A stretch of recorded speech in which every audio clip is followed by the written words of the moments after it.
Hola, buenas tardes. Creo que se me escucha bien, ¿no? Perfecto, me están dando el ok. Muy bien, gracias, compañero. Pues, muchas gracias, Aurora, por tu amable presentación y esta introducción tan certera que has tenido. Efectivamente, el suicidio es un problema que ha estado siendo víctima de ese silencio mediático, de ese silencio político, institucional, incluso familiar, ¿no? A título individual. Y efectivamente estamos viviendo un cambio de modelo en el cual se está hablando cada vez más de prevención del suicidio. Mi pregunta o mi reflexión sería si realmente estamos hablando de una manera mucho más responsable o de la manera ética y rigurosa que esto conlleva y no hacer ese efecto péndulo de pasar del silencio al ruido.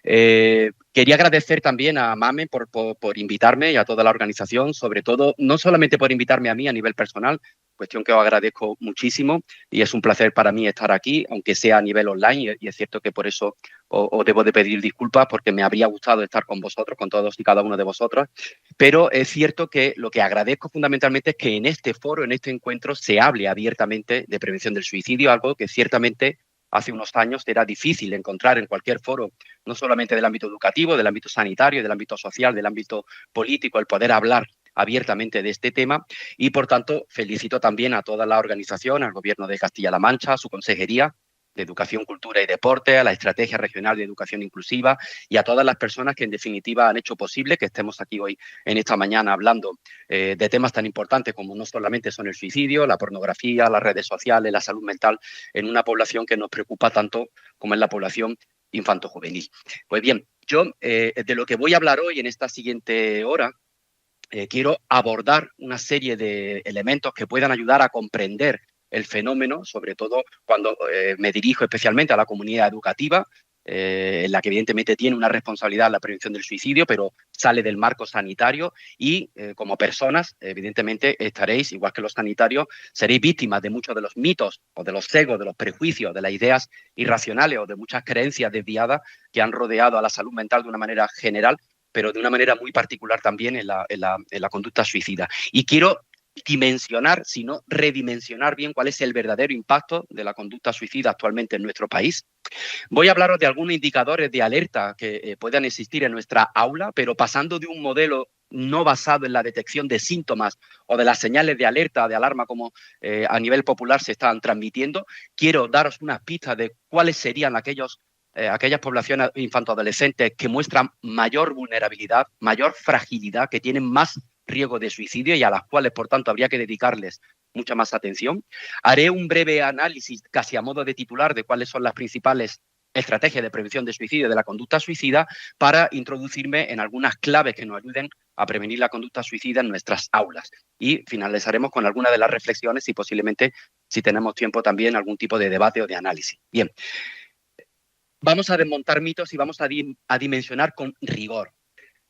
2024 es el último año en el que el Instituto Nacional de Estadística nos ofrece las cifras oficiales de suicidio. Han fallecido en España 332 personas entre 15 y 29 años, lo que supone ser efectivamente la primera causa de muerte global en esta población, con esa diferencia de género, 230 hombres y 102 mujeres. Niños menores de 15 años son 12 los fallecidos, 6 niños y 6 niñas, que esto viene a evidenciar o a desmontar el mito de que el suicidio en la infancia no existe, pero evidentemente si nos escucharan los padres y las madres de estos 6 niños y de estas 6 niñas, no podríamos decir esto, pero sí que tenemos que tener en cuenta que es un evento estadísticamente infrecuente, raro, que fallezca por suicidio una persona menor de 15 años. Decía Aurora, y efectivamente son 90 los adolescentes que han fallecido en 2024 e incluso 120 jóvenes de entre 20 y 24 años que han fallecido por suicidio también en nuestro país. En España es la primera causa de muerte global, pero fijaros, el fenómeno que hay que tener en cuenta a la hora de poder analizar estos datos es que no se ha debido a un aumento significativo de la prevalencia, sí en términos brutos, en términos absolutos, como ha comentado Aurora, pero en términos relativos, cuando se ajusta por 100.000 habitantes, no ha habido un aumento muy significativo, como digo, de la mortalidad por suicidio. Lo que sí ha ocurrido es que ha habido un descenso bastante sostenido en la siniestralidad por accidentes de tráfico y en la mortalidad asociada a las enfermedades oncológicas. El que estas dos hayan disminuido progresivamente en el tiempo ha hecho que el suicidio se eleve a ser esta primera causa de muerte no natural, que hay que tener en cuenta también un poco esta visión epidemiológica para poder dimensionarlo. En este gráfico veis cómo, afortunadamente, no son los jóvenes y los adolescentes la principal población de riesgo en franja etaria. La mayor concentración de mortalidad por suicidio ocurre entre personas de 40 y 60 años, lo que podríamos decir un adulto mayor. Y también tenemos que tener en cuenta que la mortalidad por suicidio en España en menores de 29 años, en esa primera franja de 0 a 29, no supone más del 9%. Y digo esto afortunadamente porque ya es suficientemente dramático el perder a un joven por suicidio, con el impacto emocional que eso supone en toda la comunidad. No necesitamos más muertes de jóvenes para poner en marcha todas y cada una de las estrategias de prevención, pero sí es verdad que hay que poner el foco epidemiológico en su lugar y reconocer que es la población mayor, los mayores, de nuestros mayores de 70 años, los que soportan mayores tasas de mortalidad por suicidio y que, como decía, siendo un evento extremadamente raro que fallezcan menores de 15 años, cuando nos referimos a los adolescentes, estamos hablando de una ratio de 3,4 muertes por 100.000 adolescentes de entre 15 y 19 años. Esto en epidemiología podría ser considerada una tasa relativamente baja. La pregunta es ¿por qué? ¿Por qué se desvía ese foco epidemiológico del foco mediático? ¿Por qué los medios de comunicación, en la agenda política, ha saltado, sobre todo después de la pandemia, después de 2020, el suicidio como un emergente que ha llegado incluso a pensar en el que muchas de las instituciones políticas han reaccionado tras la pandemia, impulsando muchas de las acciones preventivas? Y digo reaccionando y no de una manera proactiva, porque el suicidio, estas tasas de suicidio, las hemos ido soportando en otros momentos de nuestra historia en España sin que haya ido acompañado, desgraciadamente, de esta cobertura mediática y política. Otra pregunta es si las acciones preventivas que estamos poniendo en marcha son realmente eficaces y estamos haciendo aquello que debemos de hacer o estamos haciendo alguna acción preventiva que pudiera no ser tan eficaz. Aquí tenéis este gráfico, como venía comentando, en España no ha sido en los años de 2020 a 2025, la etapa de pospandemia, los que han arrojado mayor mortalidad por suicidio. Ya en los años 90 fallecían más jóvenes de lo que actualmente fallecen y, sin embargo, como digo, no hay mucha cobertura mediática al respecto. 0,19 es la tasa relativa de mortalidad en menores de 15 años, que se eleva a 4,10 entre 15 y 29 años, pero fijaros lo que decía, aumentando con la edad, la población mayor de 79 años soportan tasas de 14 por 100.000 habitantes e incluso mayores de 85 años varones 46 por 100.000. Aquí veis rápidamente el gráfico de que el riesgo de suicidio y el suicidio en sí mismo aumenta con la edad, lo que no quiere decir, por tanto, que la prevención no deba de realizarse en las poblaciones jóvenes. El mejor estudio que tenemos en España actualmente, del grupo de Fonseca, de Oviedo, de 2022, arrojaba esta epidemiología en relación a la ideación suicida, ahora hablaremos de terminología, la prevalencia vital, es decir, que un joven pueda pensar en el suicidio a lo largo de su adolescencia, es relativamente frecuente, estaríamos hablando de un 30%. Sobre todo ahora también que hemos perdido el miedo a preguntarle a nuestros jóvenes si están pensando en el suicidio y nos están diciendo que sí. Esto no creo que haya cambiado antropológicamente en los años anteriores. Lo que sí que ocurría es que antes no había una detección proactiva y no había una libertad que se tiene hoy en día en esta generación Z de poder verbalizar realmente el que están pensando en la muerte. La prevalencia en 12 meses para los intentos de suicidio sería cercana al 5%. Para traducir esto, que siempre son en unas cifras que puedan ser áridas, fijaros, si en un aula de 25 alumnos, de 25 adolescentes, vamos a pensar en nuestra propia aula, traducir esta epidemiología significaría que entre 2 y 3 alumnos están pensando en el suicidio alguna vez al menos antes de los 16 años. Un alumno pudiera estar planificando, elaborando de una manera más precisa a través de actos preparativos su propio suicidio. Un alumno puede llevar a cabo un intento de suicidio y un alumno pudiera estar en alto riesgo de suicidio si utilizáramos la escala Sentia de detección de riesgo. ¿Cuál es el problema de esto? Que no sabemos quién es, no sabemos qué alumnos o qué alumnas son los que van a llevar a cabo esa situación de riesgo de suicidio. La buena noticia es que no nos hace falta. Lo que debemos de hacer es aplicar la prevención a toda el aula, a todos y cada uno de nuestros alumnos, de nuestra comunidad educativa, elaborar, poner en marcha todos los planes de prevención de la conducta suicida serían suficientes y sería necesario para poder reducir de una manera muy significativa la mortalidad por suicidio. Ideas claves, por tanto, de esta primera parte. El suicidio infanto-adolescente obviamente existe, pero vuelvo a repetir, epidemiológicamente es un evento de baja prevalencia, afortunadamente. que es cierto que se ha instrumentalizado de manera mediática y de manera política y por muchas otras fundaciones, organizaciones, pero en mi opinión, de una manera irresponsable, bien por capturar recursos o bien por ganar beneficios, que eso se ha traducido en un alarmismo y en un dramatismo que no ayudan, pero obviamente tampoco ayudaba a banalizar o minimizar o incluso invisibilizar los planes de prevención del suicidio en la población joven, y que evidentemente es una población que nos preocupa y que nos debe ocupar, porque es un momento muy importante a lo largo del ciclo vital de las personas para poder llevar a cabo estas estrategias de prevención. Por tanto, si hablamos de prevalencia de pensamientos de suicidio y de autolesiones que no tengan finalidad suicida, ojo, que son las mayoritarias, es una prevalencia del 30%, una prevalencia que podemos decir que es frecuente, pero que no se va a traducir afortunadamente en intentos de suicidio, que es en mucha menor esa tasa, y que además las características de los intentos de suicidio en esta población suelen ir acompañados de una menor letalidad y de una mayor rescatabilidad en comparación con otras franjas etarias, y que la prevalencia es muy baja para morir por suicidio, esto para evitar ese miedo. Ojo con la precisión terminológica. En muchos casos se confunden los términos de conductas autolesivas con conductas autolíticas. Deberíamos de ser precisos porque las autolesiones, que es un fenómeno también muy prevalente, un problema de salud pública, que tiene una interrelación con las conductas suicidas, pero que son dos fenómenos totalmente diferentes, estamos confundiéndolos con las conductas autolíticas, que serían los intentos de suicidio. Como digo, menos prevalente, pero es cierto que aquella población que se autolesiona de una manera sistemática, de una manera recurrente, conforma una población de riesgo y tiene cierta trayectoria con el riesgo de suicidio en etapas mayores o en etapas mucho más avanzadas del ciclo vital. Pero no podemos confundir autolesión, autolisis y conducta suicida. La conducta suicida es un término bastante más amplio que englobaría fenómenos tan distintos como, por ejemplo, los deseos de muerte o que un niño se levante por la mañana queriendo no vivir. Eso sería una cuestión bastante diferente a la del pensamiento de suicidio, la ideación suicida, tal y como la describimos.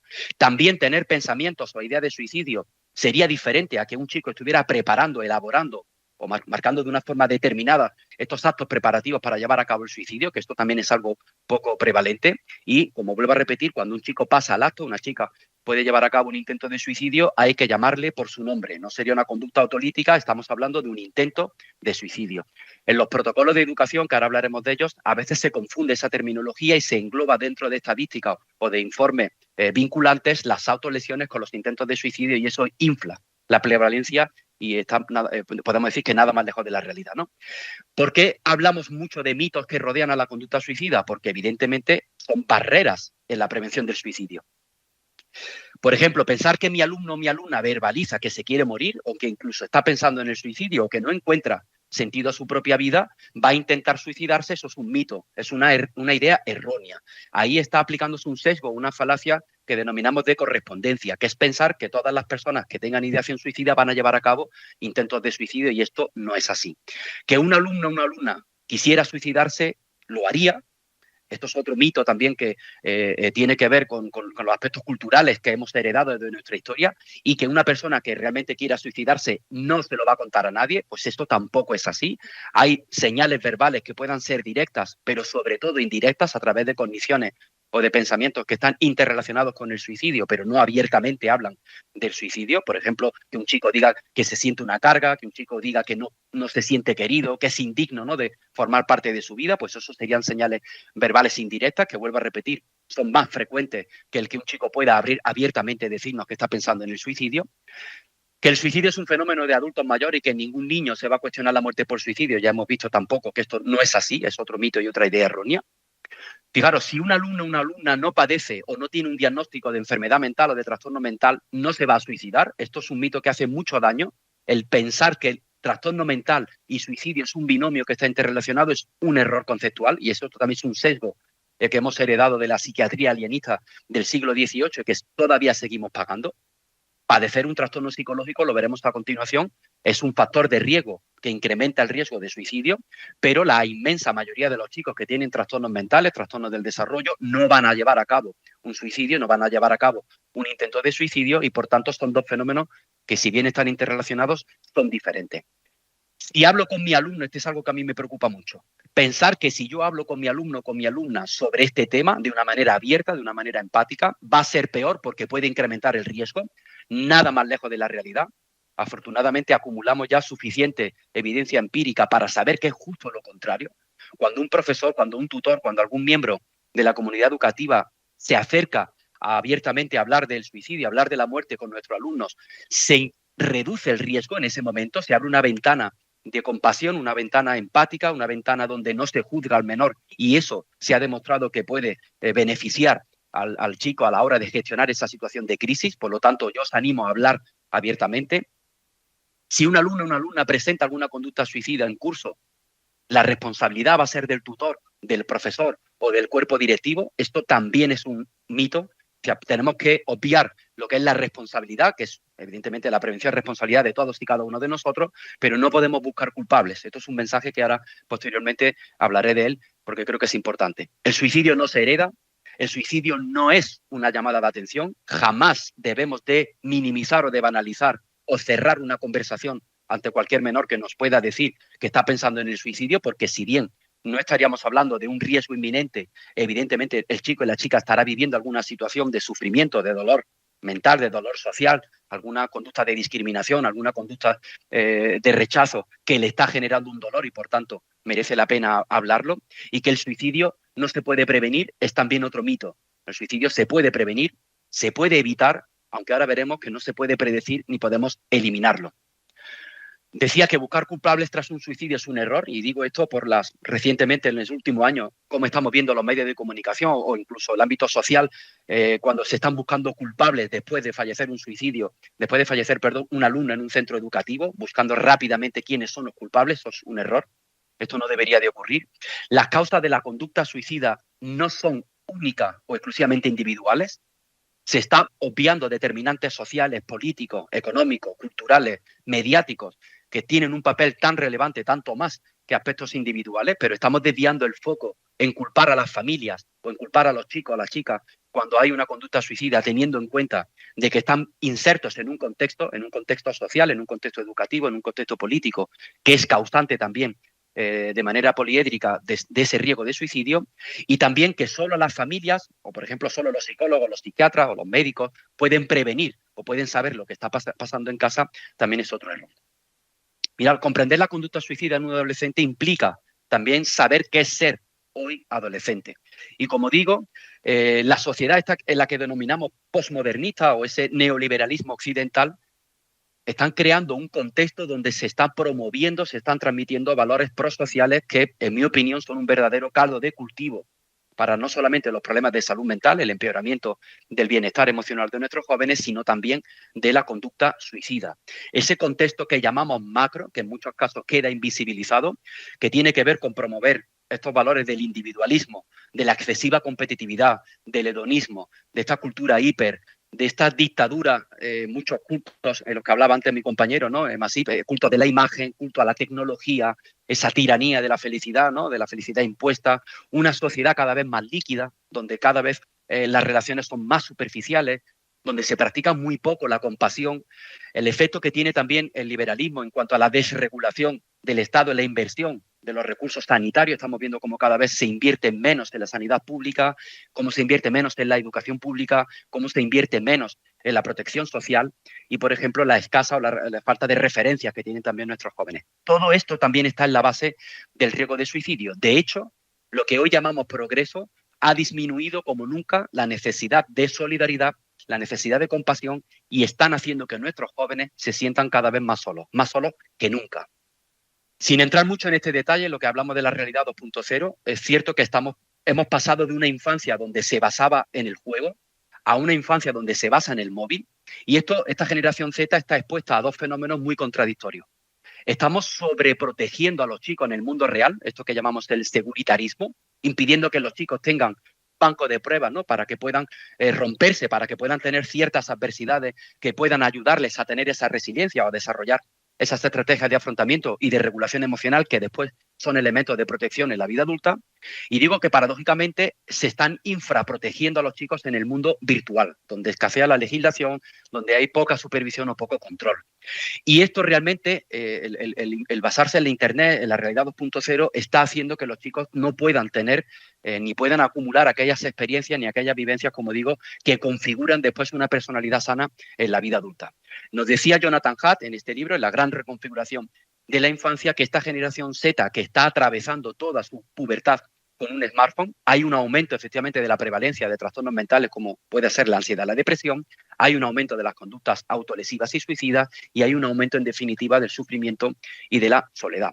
No voy a entrar mucho en esto, creo que lo habéis abordado en otro momento de la mañana, cuáles son los riesgos actuales que tienen las redes sociales, no solamente en términos de abuso y de adicción, también del ciberacoso, el acceso a contenido inadecuados, acceden a muchas páginas web o a chat o a foros pro suicida donde se legitiman las autolesiones, donde se legitima el suicidio como salida.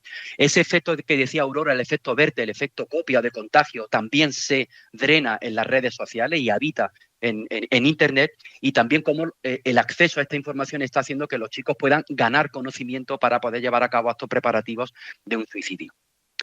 Hay unas ideas básicas que yo creo son claves para entender este fenómeno. El suicidio es una conducta humana, que además es universal, es histórica, no es un trastorno mental en sí mismo. La conducta suicida no es un síntoma de la psicopatología, aunque pueda haber correlación, esto no implica que haya causalidad. Nos ha penalizado mucho el pensar que el suicidio es una consecuencia de una evolución tórpida de un trastorno mental. Que el suicidio es un fenómeno multidimensional, o sea, si realmente queremos tener una mirada poliédrica, integral y compleja, hace falta mirarlo desde otras dimensiones, no solamente la sanitaria, la educativa, la filosófica, la biológica, la evolucionista, la mediática, la antropológica, la política, la cultural, la social. Todas estas dimensiones están implicadas en el suicidio, y cuando digo dimensiones profesionales que también deben de implicarse en la prevención del suicidio, que puedan ser periodistas, educadores, los gatekeepers, que puedan ser sanitarios de todas las categorías profesionales de diferentes niveles asistenciales, todos en definitiva estamos combinados a hablar de la prevención. El suicidio no es un problema sanitario, no es ya un problema educativo únicamente, un problema clínico, es un problema social, es un problema político que requiere una mirada, de hecho, de salud pública si entendemos o conceptualizamos la salud pública como ese esfuerzo conjunto entre las instituciones y la ciudadanía. Esto en prevención del suicidio nos duele la boca decirlo. El suicidio es multicausal y, sin embargo, todavía en algunos titulares o en algunas lecturas que se hacen del suicidio caemos en ese simplismo de asociarlo a una única causa. Por ejemplo, el acoso escolar, que es digamos, el emergente ahora mismo más necesario. Cuando un chico fallece por suicidio y sabemos que había sido víctima del acoso, del abuso, del ciberbullying, pensamos que hay una relación causal, y esto no es así. No hay ni una única causa y ni siquiera una combinación de causas que puedan explicar un suicidio. Cada persona que fallece por suicidio tiene una trayectoria única que tiene que ver con una serie de vulnerabilidades que ha adquirido, con unos factores de riesgo a los que ha estado expuesto, con unos precipitantes que realmente han podido llevar a cabo un papel importante en la génesis de esa conducta suicida, y una ausencia, una simplificación de aquellos factores que han podido protegerlo. Decía antes, se puede prevenir y se puede evitar, pero ojo, no podemos eliminarlo. Esa estrategia de marketing social de no queremos que ningún chico o una chica se suicide más en ningún instituto, en un centro educativo, es marketing. Desafortunadamente, mientras que haya personas, va a haber suicidio, igual que decía Aurora, mientras que haya accidentes de tráfico, mientras que haya vehículos, habrá accidentes de tráfico, mientras que el ser humano siga siendo un ser humano, habrá suicidio. A día de hoy, en contra de lo que os puedan decir, con la inteligencia artificial, el Big Data, la minería de datos, el aprendizaje automático, no hay ninguna herramienta a día de hoy que pueda predecir qué niño, qué niña, en qué centro educativo y en qué momento va a llevar a cabo un suicidio. Pero vuelvo a repetir, tampoco nos sirve, no nos hace falta, siempre y cuando tengamos claro y que podamos hacer esa inversión ética en prevenir el suicidio en todo el centro educativo. Yo creo que nadie tiene duda, seguramente ninguno de los 600 docentes que estáis hoy ahí no tenéis duda de que el centro educativo puede ser un lugar, un enclave para la contribución a la prevención del suicidio, pero ojo, los centros educativos no pueden ni deben asumir competencias que no les corresponden. Ojo con esta trampa social, con esta trampa política de responsabilizar a los profesionales de del ámbito educativo, por ejemplo, a la valoración, una tarea como pudiera ser la valoración del riesgo de suicidio o de tener que llevar a cabo una entrevista de riesgo de suicidio cuando no son sus competencias. Los profesores, los docentes, obviamente son agentes de prevención, a los cuales les denominamos gatekeepers, personas clave que puedan ayudarnos, pero no tienen por qué realizar intervención clínica. Hacer de profesor, hacer de tutor es preventivo, pero vuelvo a repetir, siempre y cuando no se asuman otros roles que no le corresponden. Se han puesto de moda también, de una manera reactiva, los protocolos de prevención y de promoción en los ámbitos educativos, los cuales yo animo a poner en marcha, siempre y cuando tengan ese modelo de comprensión y ese modelo de trabajo que es el de prevenir y el de evitar, pero no el de detectar riesgo.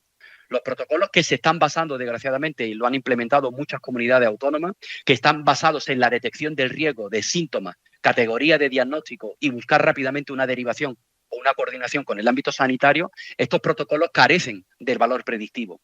De hecho, desgraciadamente estamos encontrando que una inmensa proporción de los alumnos que han fallecido por suicidio no tenían ningún tipo de protocolo abierto de prevención de suicidio y que en contra de esto hay muchos falsos positivos. La inmensa mayoría de los protocolos que se están abriendo en relación a la conducta suicida son chicos que no van a llevar a cabo nunca una conducta suicida y que no van a fallecer. Esos son falsos positivos que me preocupa porque se generan acciones que puedan ser iatrogénicas, acciones que puedan ser perjudiciales, pese a que haya un buenismo, una buena intención detrás de esto. Y en los falsos negativos, obviamente, porque llegaríamos tarde a esa prevención. Por lo tanto, hemos encontrado un fenómeno también epidemiológico de que el aumento o el desarrollo de estos protocolos de detección ha llevado a una inflación de la prevalencia que no se corresponde con la realidad. Además, esta es una opinión mía que es particular y estoy dispuesta a poder argumentarla si queréis, es que los protocolos hoy en día tienen una función más de defensa institucional, de defensa política, pero que realmente no siempre ayuda a todos nuestros alumnos o a nuestras alumnas. La prevención del alumno, la prevención del suicidio en un alumno sin contar con los propios alumnos, con las propias alumnas, no es ético. Y yo me pregunto si se les ha preguntado, si se le ha cuestionado a nuestros jóvenes qué le ayudan y qué no le ayudan dentro de los protocolos. Siempre caemos en el error, ¿verdad?, cuando hablamos de la infancia y de la adolescencia, de que muchos adultos, desde nuestra propia mirada, desarrollamos acciones basadas en la evidencia, obviamente, pero desde una manera también muy, desde ese punto de vista adulto, sin contar con nuestros chicos. Y yo creo que esto es un error. Creo que ha quedado claro que la prevención es responsabilidad de toda la comunidad educativa. Y cuando digo de toda la comunidad educativa, es de profesores, de tutores, de las AMPAs, de las familias, de los propios alumnos y de cualquier personal que pueda trabajar en la comunidad educativa, desde un conserje, a los cuales siempre hemos dicho que es bastante probable, ¿no?, que un chico tenga una alianza con algún miembro de la comunidad educativa que no sea su profesor y también pueda ser esta persona la referente para poder detectar o para poder verbalizar una conversación de riesgo de suicidio. Por tanto, ¿el educador es responsable? Sí, pero tanto igual responsable que su padre, que su madre, que un sanitario, que los políticos, que los gestores, que un periodista, que los inspectores de educación o que un trabajador social, ¿vale? Esa es una lectura que yo creo que tendríamos que hacer. Es cierto que el riesgo de suicidio o la conducta suicida no se libera de una manera democrática, no todos los jóvenes tienen la misma predisposición, la misma vulnerabilidad, puesto que los recursos son limitados en todas las comunidades autónomas, eso lo tenemos claro. Creo que hay que dirigir más atención, más acompañamiento y más recursos a aquellos chicos y a aquellas chicas que más lo necesitan. Y yo ahora, a continuación, voy a decir cuáles serían, en mi opinión, las poblaciones más vulnerables. Ojo que las políticas de educación, la inversión que se hagan en recursos humanos y el modelo de comprensión y de abordaje de la conducta suicida también es relevante a la hora de poder reducir el riesgo de suicidio. Hay que evitar despolitizar el suicidio, como digo, desviando el foco a las familias o a los individuos, obviando toda la responsabilidad que tiene el contexto. Aurora hacía también en la introducción, ¿no?, el papel de los medios de comunicación ante un suicidio cuando ocurre en un centro educativo. Esto puede extrapolarse también cuando ocurre en otro ámbito, pero mi pregunta, o tendríamos que cuestionarnos si los medios de comunicación, si las redes sociales, si Internet está siendo un aliado en la prevención o, sin embargo, está siendo un enemigo. Y por último, termino este bloque con esta frase que yo creo que también podremos estar de acuerdo, ¿no?, que gran parte del sufrimiento que a nuestros jóvenes les lleva a involucrarse en una conducta suicida proviene de decisiones socioeconómicas que son injustas, que son desiguales, que son deficitarias y que son perjudiciales que en muchos casos toman los gobiernos o los responsables políticos. Y por tanto, prevenir el suicidio también debería ser una lucha contra esta injusticia social. Indicadores de alerta o de alarma. Antes debo de hacer una señalización que creo que es fundamental y en pocos lugares se escucha. Las señales de alarma, las señales de alerta no siempre se dan, desgraciadamente. Efectivamente, no significa que la inmensa mayoría de la población pueda dar este tipo de señales, pero hay un porcentaje no menor de nuestros alumnos, en este caso, que no van a dar ningún tipo de señal, que puedan pasar a llevar a cabo un intento de suicidio o desgraciadamente a fallecer por suicidio y no hubiese dado ningún tipo de señal. A veces ocurre que estas señales sí que se dan, pero no son visibles, y lo que sí ocurre en la mayoría de los casos es que estas señales de alarma son muy inespecíficas. Cuando digo que son inespecíficas, que podrían ocurrir en otros muchos problemas sociales o problemas de salud mental, no necesariamente del suicidio, pero como somos víctimas, el ser humano, ¿verdad?, de ese pensamiento al que llamamos los expertos contrafáctico, que es que cuando ya ha ocurrido un suicidio, ese evento, a nivel retrospectivo y cuando vamos hacia atrás, sí que somos capaces de identificar todos muchas de las señales. Ahora sí que sabemos que cuando el chico estaba triste, ahora vimos una conducta que nos pareció extraña, ahora sí entendemos que el chico haya cancelado sus redes sociales, pero todo eso adquiere un sentido cuando ya ha ocurrido ese evento suicida. La vida funciona hacia adelante, por lo tanto, estas señales de alarma que se transmiten en muchas de las guías que se están publicitando en diferentes contextos tienen muy poca predictibilidad, son muy sensibles, pero muy baja especificidad. Y esto genera culpa y puede generar vergüenza en las personas cuando ocurre este evento suicida. Yo, en lugar de hablar de causalidad del suicidio, hablaría mejor de este modelo, ¿no?, de vulnerabilidades, factores de riesgo a los cuales había que descontarle los factores de protección. Es decir, estamos siempre muy enfocados a los factores de riesgo y le prestamos muy poca atención a los factores de protección, que son precisamente los que soportan las mejores o las más efectivas estrategias de prevención. Factores de riesgo o factores causales que puedan estar implicados en el suicidio en los jóvenes, pues los conflictos familiares. Yo destaco aquí algunos de ellos, pero me quedaría con las negligencias o con cualquier estilo de apego que genere inseguridad y que luego va a condicionar la personalidad de nuestros jóvenes. También padecer trastornos psicológicos, sobre todo si son graves, si son recurrentes, si interfieren significativamente en la vida de nuestro joven.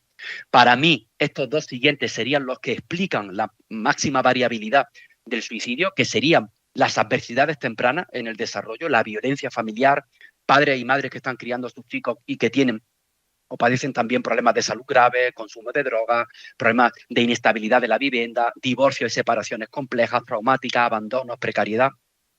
Las experiencias de maltrato, de abuso, de acoso, de violencia, en cualquier modalidad, cuando afectan a las edades tempranas del desarrollo, y ahí incluiríamos también el acoso escolar o el ciberacoso, esa vivencia de trauma generan un impacto brutal, una vulnerabilidad en ese chico para en edades posteriores de su vida puedan llevar a cabo tanto ideas de suicidio, intentos de suicidio y en este caso también fallecer por esta terrible causa.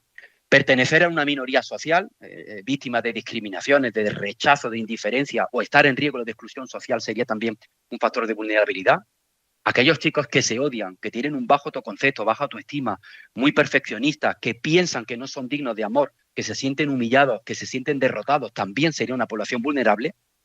Antes hablaba de la relación de trauma, abusos y adversidades tempranas porque influye también en el desarrollo, en la conformidad de la personalidad que van a tener estos jóvenes, con rasgos de personalidad que puedan llevar a cabo la inestabilidad, la impulsividad, la psicopatía o incluso este valor transdiagnóstico que es el de la desregulación emocional. Esto es un factor de vulnerabilidad porque los chicos que van a seguir sufriendo y que van a tener experiencias de la vida cotidiana que le van a generar un dolor, este tipo de personalidad, este tipo de desregulación los condena a vivirla de una forma desesperanzada, de una forma de indefensión que aumenta o correlaciona con la ideación suicida. También la conflictividad en la familia y en los pares. Sabemos que las relaciones afectivas, las discusiones, los conflictos, los rechazos que tienen nuestros propios jóvenes, que no tienen que tener una categoría de trauma, puede ser en su vida cotidiana, sabemos que a ellos les afecta mucho, puede ser de esta visión de adulto, ¿no? Pueden ser situaciones nimias, pero para ellos pueden ser muy importantes y suelen ser disparadores también del riesgo de suicidio. Cuando los chicos se creen que son un estorbo, que son una carga para los demás, que piensan que van a valer más muertos que vivos, eso que llamamos el sentimiento de carga, está muy presente también en la dinámica suicida.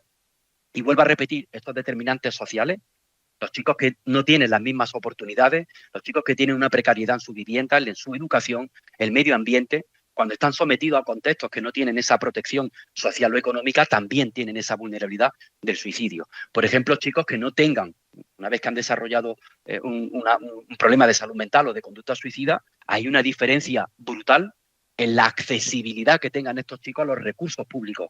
Y no solamente me refiero a los recursos sociales, sanitarios y también los comunitarios.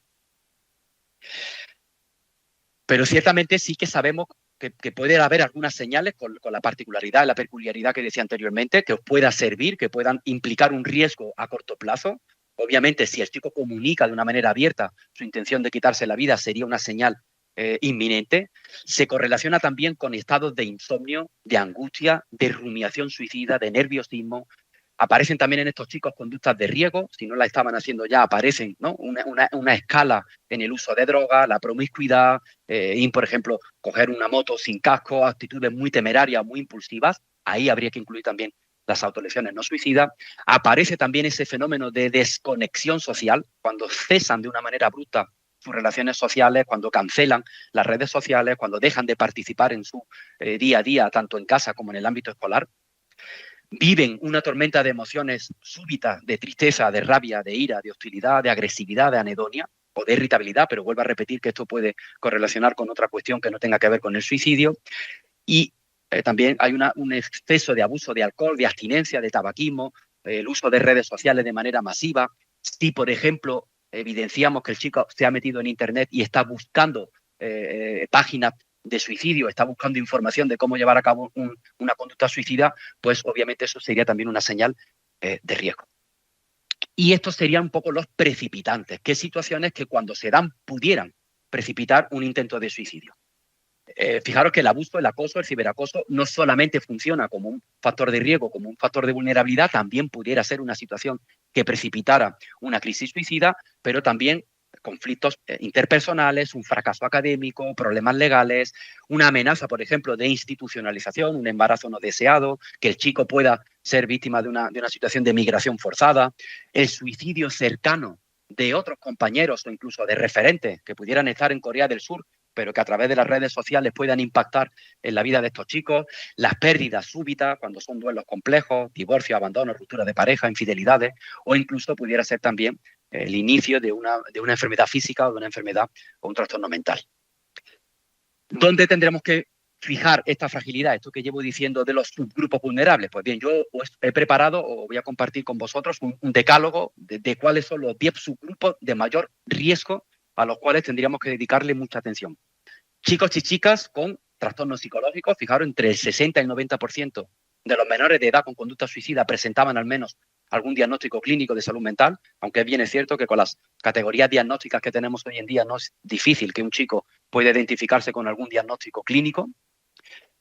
Fijaros que si tenemos que enfocarnos dentro de un trastorno psicológico, la sintomatología depresiva explicaría una gran parte, pero vuelvo a repetir, que haya una correlación depresión y conducta suicida no implica que la depresión cause el suicidio, ¿vale? Esto hay que tenerlo siempre muy presente.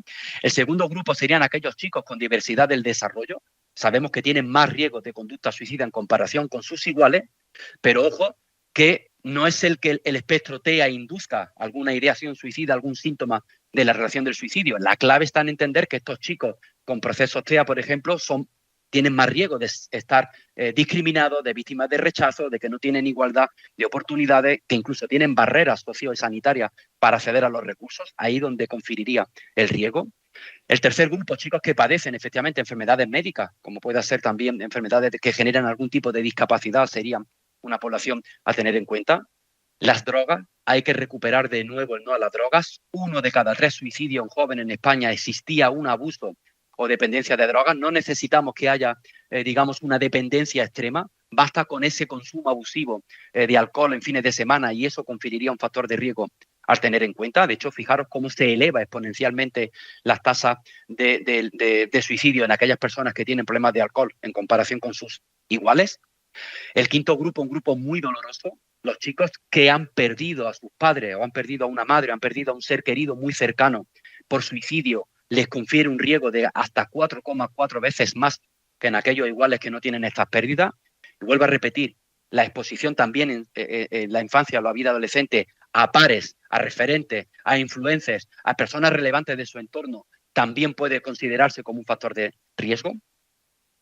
La pobreza. Fijaros que los riesgos de exclusión, y no son pocos los niños y las niñas que están sometidas a esta situación de pobreza, habría que entenderla no solamente como una falta de bienes materiales, es que son chicos que tienen vidas más cortas, más duras, más indignas, más peligrosas, y habría que tener esta triple lectura de que la pobreza está relacionada con el abandono sanitario, con un bajo nivel de vida, pero también con el abandono de la educación. Y sabemos que esta pobreza tiene muchas caras. El mayor abandono escolar, y esto lo sabéis todos los que estáis aquí perfectamente, condena a los chicos a menos oportunidades laborales, los lleva a un estatus socioeconómico más bajo, que esto explica las tasas de desempleo en las que estamos viviendo y que retroalimentan a ser más tener más riesgo de situaciones de pobreza, de exclusión y de discriminación, y por tanto, fijaros que poco se habla, ¿no?, del abandono temprano escolar, y eso es un factor de vulnerabilidad al suicidio que tenemos que tener en cuenta. Hay que evitar que los chicos abandonen el ámbito educativo de una manera temprana. El grupo que viva estas adversidades que yo estaba comentando, que puedan ser de diferentes naturaleza, como las que estáis viendo aquí, les confiere también un factor de riesgo. Menores en acogida, no tutelados, tienen más probabilidad de ser víctimas de trauma y, por tanto, de experimentar también la conducta suicida. Por limitarme a alguna minoría, que podría ser cualquiera, alguna minoría por cualquier condición, el colectivo LGTBI+ tiene 4 veces más probabilidad de intentar suicidarse que sus compañeros cisgénero o heterogénero, por tanto, serían también un colectivo a tener en cuenta. He dejado los dos últimos porque son los que más me preocupan. Fijaros, tener una conducta suicida previa. Si un chico en mi aula ha hecho un intento de suicidio previo, es un elemento a tener muy en cuenta, en tanto en cuanto el 50% de los jóvenes que han realizado un intento de suicidio ya habían llevado a cabo uno previamente. Esto hay que tenerlo identificado en el mapa del aula. Y fijaros que el 80% de los jóvenes que fallecieron por suicidio se habían autolesionado en el año previo. Por esto, por lo que decía que es muy importante también trabajar la prevención en los chicos que se autolesionan, porque les confieren mayor gravedad. Y he dejado el final, lo he vuelto a repetir, pero incido mucho siempre, no me cansaré, los niños que son víctimas de estas situaciones de violencia les confiere un riesgo tan elevado como los que estáis viendo aquí. Para la ideación suicida en el hombre explica hasta un 21%, y los intentos de suicidio en chicas que han sido víctimas de abuso de maltrato hasta un 50%. De hecho, fijaros qué dato. El 41% de todas las personas adultas que llevan a cabo un intento de suicidio habían sido víctimas de abuso o de maltrato o de acoso en sus edades previas. Y que si consiguiéramos eliminar de una manera utópica esta situación, este factor de riesgo del abuso, del trauma, del acoso escolar, si consiguiéramos dejarlo a cero, conseguiríamos reducir hasta un 67% los intentos de suicidio. No habría ninguna otra medida de prevención más efectiva que acabar con los abusos o con el trauma.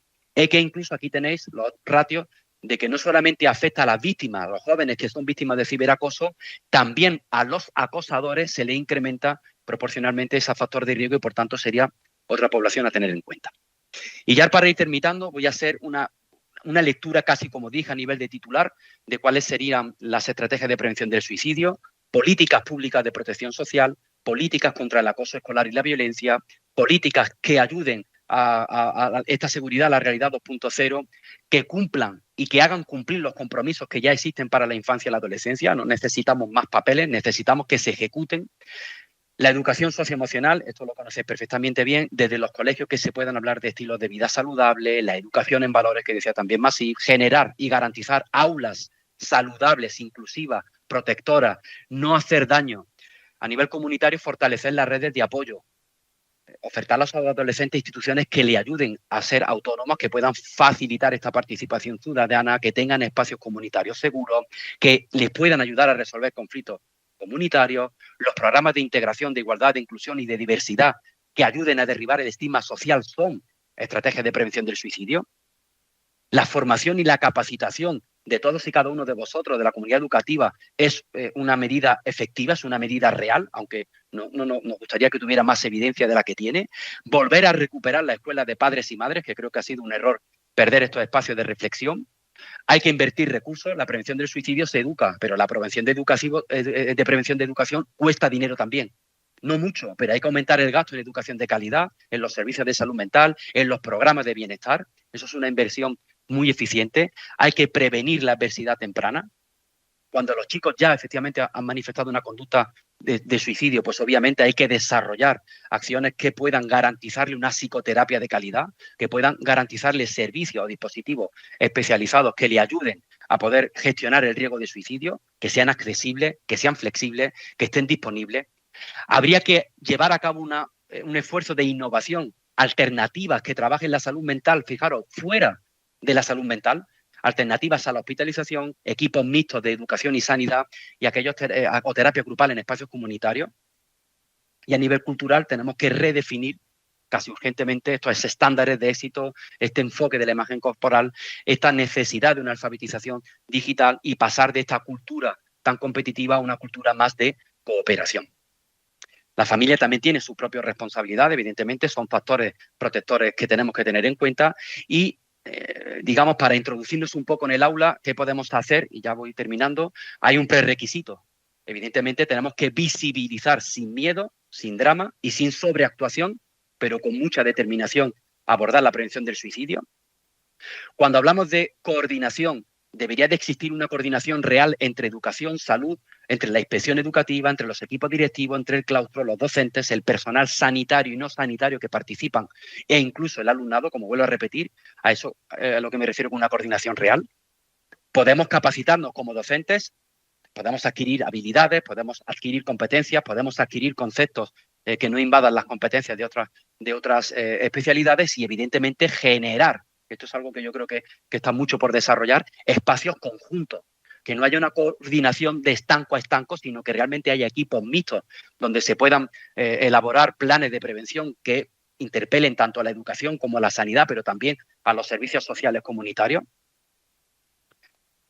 Somos agentes de prevención, pero vuelvo a repetir, no somos agentes de detección y mucho menos de vigilancia. Esto no le ayuda a nuestros jóvenes. Fijaros si hay estrategias, estas las dejaré en la página web para que sean accesibles. Fijaros si hay cosas tan bonitas que se puedan hacer en el aula, que tiene que ver con la prevención del suicidio sin nombrar directamente la palabra suicidio. Y si tuviera que quedarme con un decálogo de prevención en el aula, todo lo que pueda ayudar a la educación en salud mental, a derribar mitos y prejuicios que sobre todo busquen que nuestros jóvenes tengan la libertad, tengan la tranquilidad y no tengan el miedo para que puedan buscar ayuda.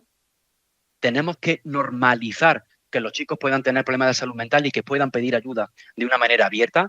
Tenemos que identificar esta vulnerabilidad en nuestro aula. Yo imagino que cada uno de vosotros, cuando estabais escuchando estas poblaciones vulnerables, estoy seguro que 1, 2, 3 chicos de vuestra aula sabéis perfectamente que puedan estar viviendo esa vulnerabilidad incluso de una manera interseccional, que pueda pertenecer a varios de estos subgrupos, pues son a estos chicos los que sí podríamos dedicarle ese esfuerzo de detección y ese efecto de actuación de una manera inmediata.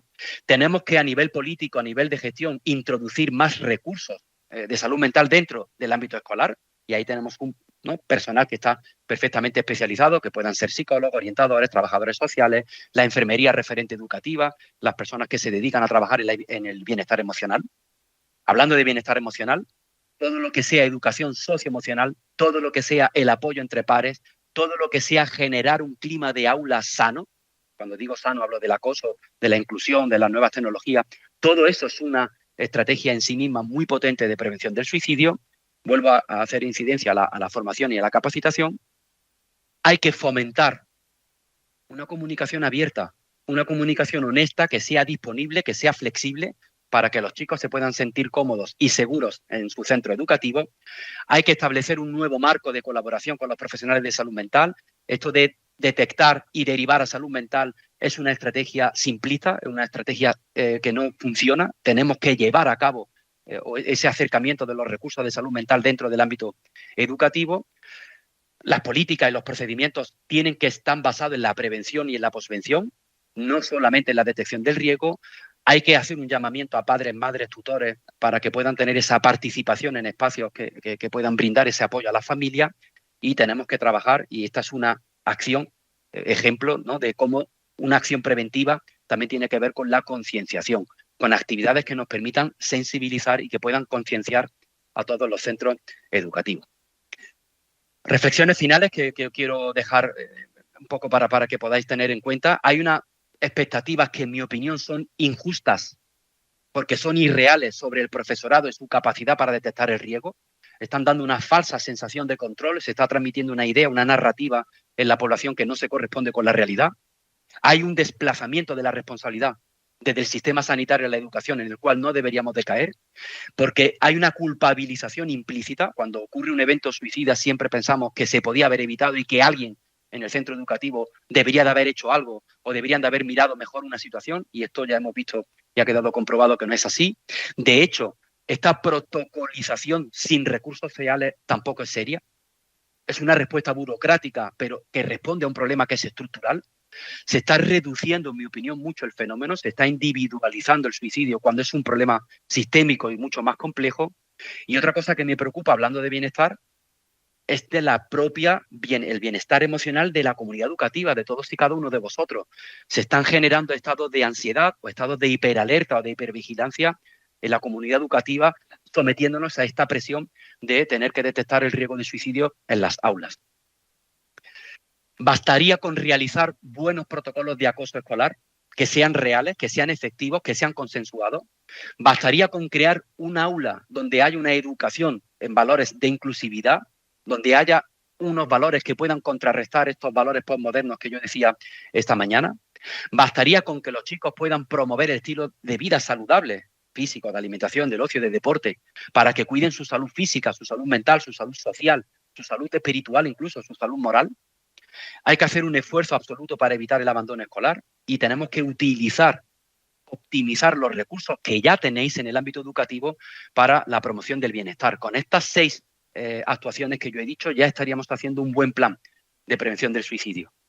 Los retos están en mejorar los servicios públicos, mejorar la inclusión, recuperar el no a la droga, la tolerancia cero con la violencia y la posvención, que suele estar muy olvidada, que es ese acompañamiento humanizado que tiene que hacer también la comunidad educativa para actuar después de que haya habido un evento suicida dentro de la propia comunidad educativa. Palabras clave: cuidar, integrar, atender, acompañar, concienciar, salvaguardar, proteger y educar. Esas serían las palabras que deberían de guiarnos siempre en pos de una mejor salud mental. Y vuelvo a repetir, no hay prevención del suicidio efectiva sin prevención de los abusos, del maltrato, del acoso y de la violencia. De hecho, diría, y digo siempre, que no hay ninguna medida más efectiva de prevención del suicidio que proteger la infancia, que proteger los adolescentes. Y que la prevención del suicidio no solamente se basa, que también en evitar muertes que son evitables, en evitar muertes o suicidios, que es desde luego el principal indicador de fracaso social. La prevención del suicidio, en su génesis, tiene que ver con que podamos, entre todos, facilitar a los jóvenes vidas que merezcan la pena ser vividas, vidas con sentido, vidas con dignidad y vidas con salud. Así que muchas gracias y quiero felicitar a todos y cada uno de vosotros y de vosotras por lo que hacéis en vuestro trabajo diario, tanto como profesores, como tutores, como inspectores y también como padres, como madres y, en definitiva, como comunidad. Muchas gracias y muy amables.